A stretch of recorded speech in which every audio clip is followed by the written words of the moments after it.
उद्भव वैदिक धर्म से हुआ है, क्या ये सही है? देखिए, जैन धर्म का उद्भव वैदिक धर्म से हुआ, बहुत सारे लोग कहते हैं, पर जिन लोगों ने भारत के इतिहास को ठीक तरीके से समझा है वे ऐसा कभी नहीं कह सकते। जैन धर्म के विषय में कुछ कहने से पूर्व मैं भारत के इतिहास से आप सबका एक संक्षिप्त परिचय कराना चाहूँगा। जब हम भारत के मूलभूत इतिहास को देखते हैं तो संपूर्ण भारतीय संस्कृति दो धाराओं में विभक्त दिखाई पड़ती है, एक श्रमण धारा और एक वैदिक धारा। वर्तमान में श्रमण धारा का प्रतिनिधित्व जैन और बौद्ध करते हैं और दूसरी ओर वैदिक धारा के अंतर्गत अन्य भारतीय धर्म दर्शन उनका प्रतिनिधित्व करते हैं। श्रमण धारा भारत में बहुत प्राचीन काल से प्रवर्तित होती रही है। हमारे यहाँ द्रविड़ और आर्यों की संस्कृति रही है। द्रविड़ों का संबंध जैनों से रहा है। इतिहास के विज्ञान ज्ञाताओं ने, विशेषज्ञों ने इस बात को अच्छे से स्थापित किया है कि वैदिक सभ्यता से पूर्व से जैन धर्म भारत में प्रवर्तित रहा है। वैदिक आर्यों के भारत आगमन से पूर्व जो द्रविड़ लोग थे वे सब जैन थे। उनका ही नाम व्रात्य भी था, जो व्रतों का आचरण करे वो व्रत है। और इस विषय में अगर जानना चाहते हैं तो मैं केवल इतना कहूँगा कि किसी भी परंपरा के इतिहास को जानने के लिए हमें 3 स्तर पर विचार करना होता है: साहित्य, पुरातत्व और अभिलेख।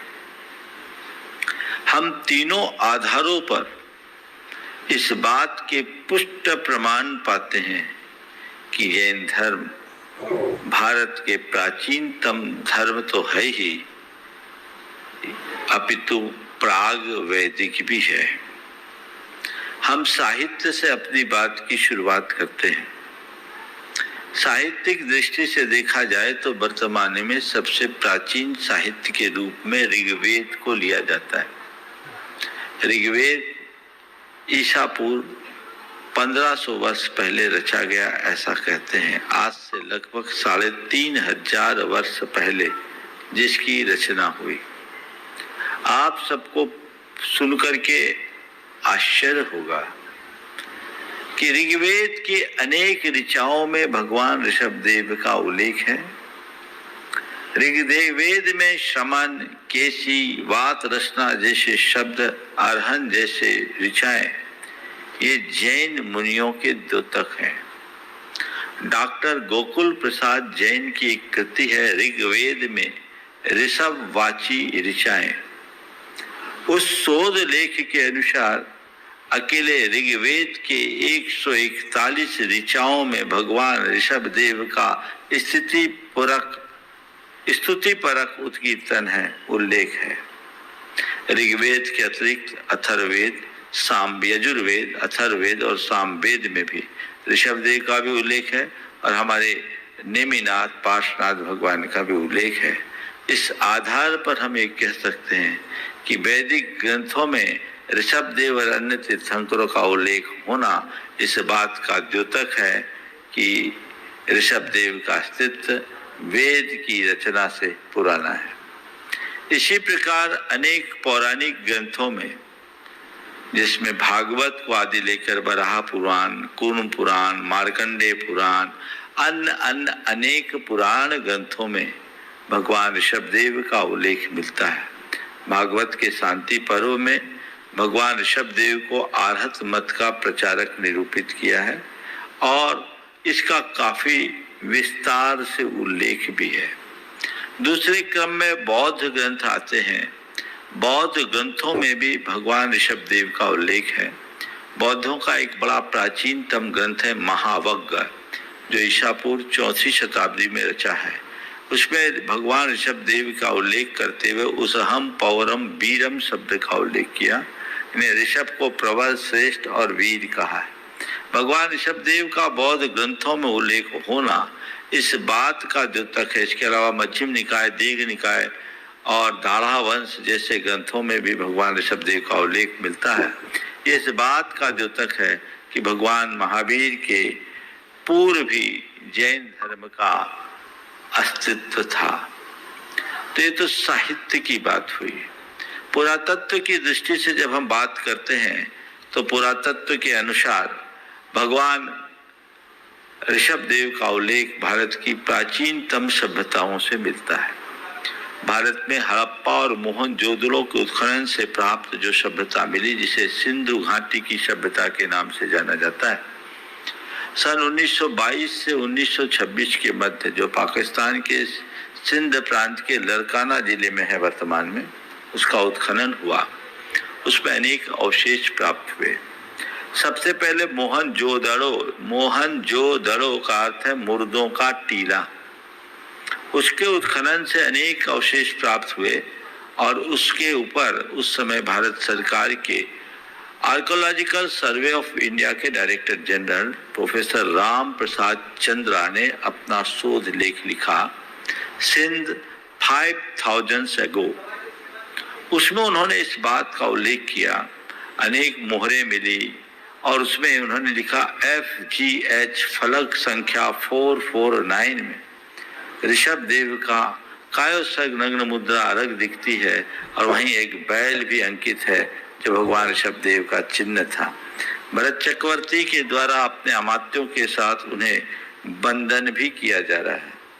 यह उल्लेख उन्होंने किया और इसके साथ ही हड़प्पा के उत्खनन से प्राप्त एक अवशेष जो नग्न मानव धड़ के रूप में मिले, दोनों हाथ नहीं, दोनों पैर नहीं और सिर नहीं, शेष भाग है। उस पर TN रामचंद्रन जो अपने जमाने के पुरातत्व विभाग के डायरेक्टर जनरल थे, महानिदेशक थे, उनकी एक कृति है हड़प्पा एंड जैनिज्म।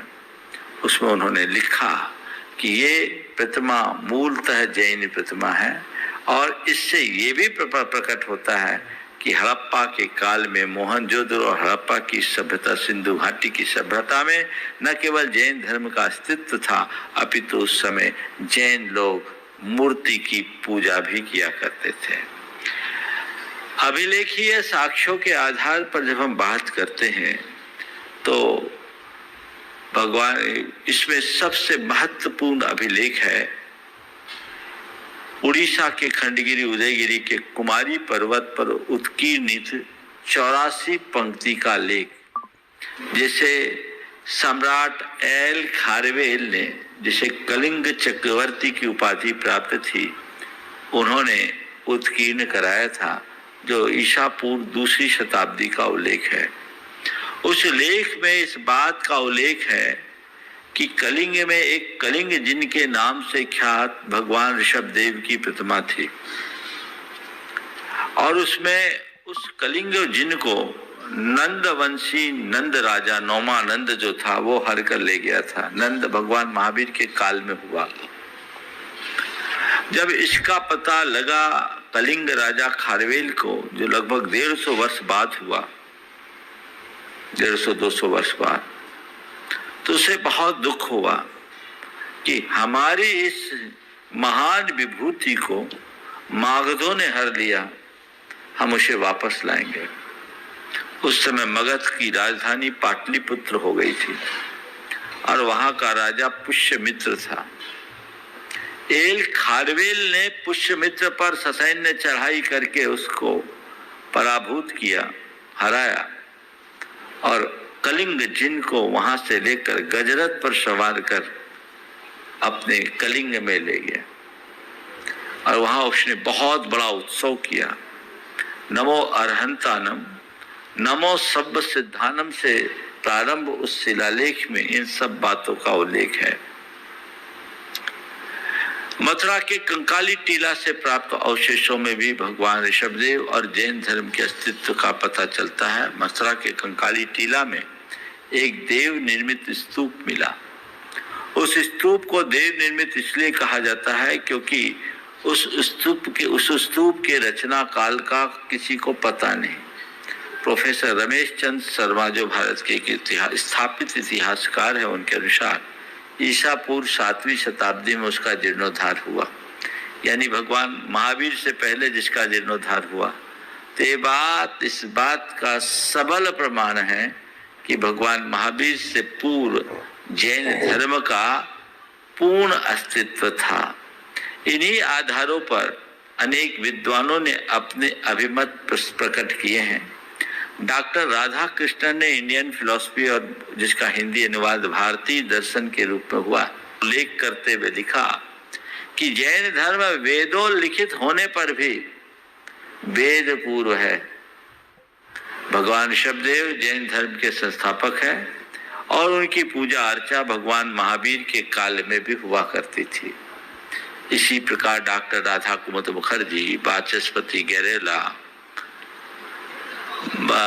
वासुदेव शरण अग्रवाल, जयशंकर प्रसाद, रामधारी सिंह दिनकर आदि, मैक्स मूलर, हरमन जैकोबी जैसे अनेक प्राच्य और पाश्चात्य विद्वानों ने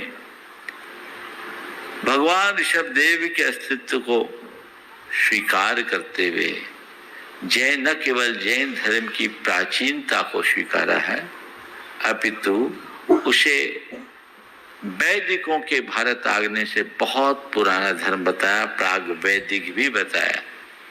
इसलिए कौन धर्म किससे निकला इसमें नहीं जाना चाहिए।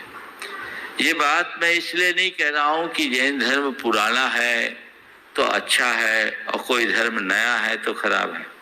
धर्म धर्म होता है, न नया होता है न पुराना होता है। लेकिन इतिहास की जब हम बात करते हैं तो हमें ठीक तरीके से समझना चाहिए। भारतीय संस्कृति के विकास में जैन धर्म का महान योगदान है। ये भारत का मूलभूत धर्म है, भारत की धरती में प्रसूत धर्म है और सर्वजन ग्राह्य धर्म है। हमें इसकी गहराई को समझना चाहिए। जिन लोगों को जैन धर्म के इतिहास के विषय में बृहद रूप से जानना है, डॉक्टर कैलाश चंद जैन की कृति है जैन धर्म का बृहद इतिहास, हिंदी और अंग्रेजी दोनों में 3 वॉल्यूम है, उसे पढ़ सकते हैं। और संक्षेप में जिन्हें जानना है तो हमारी कृति है जैन धर्म और दर्शन, उसमें एक चैप्टर है और उसमें इन सब बातों को अत्यंत संक्षेप में लिखित किया गया है। एक बार जरूर पढ़ें ताकि न केवल आपको जैन धर्म का अपितु भारतीय संस्कृति के इतिहास का बोध मिल सकेगा। इसके साथ ही डॉक्टर ज्योति प्रसाद जैन की एक कृति है भारतीय इतिहास एक दृष्टि, उस पुस्तक को भी सभी व्यक्तियों को पढ़ना चाहिए। इनसे आपको जैन धर्म के इतिहास का तो पता लगेगा ही, भारतीय संस्कृति के इतिहास के अनेक अछूते पहलुओं से भी परिचय हो।